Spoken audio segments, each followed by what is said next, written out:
Because I didn't think much of myself. And so the world didn't think much of me.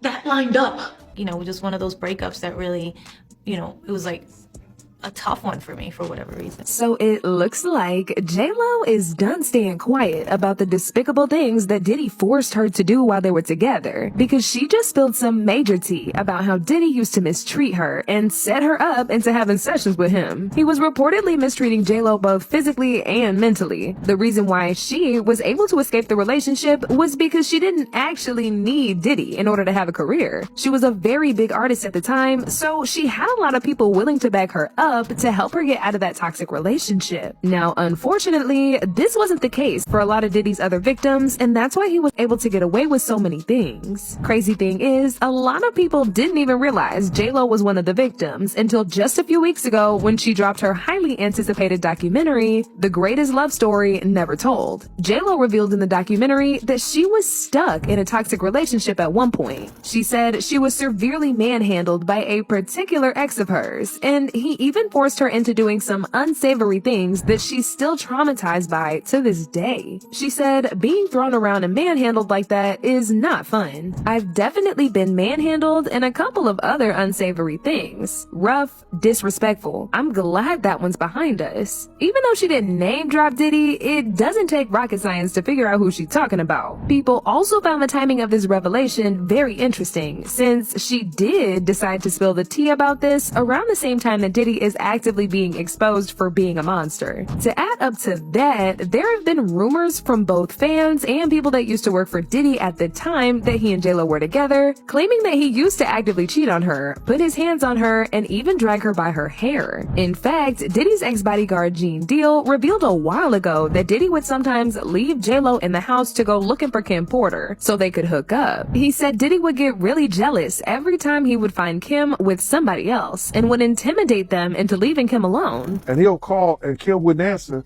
And if she was out, he would ask the babysitter, you know, do you know where she at? Well, she said she was going to be here because she had Kristen at the time.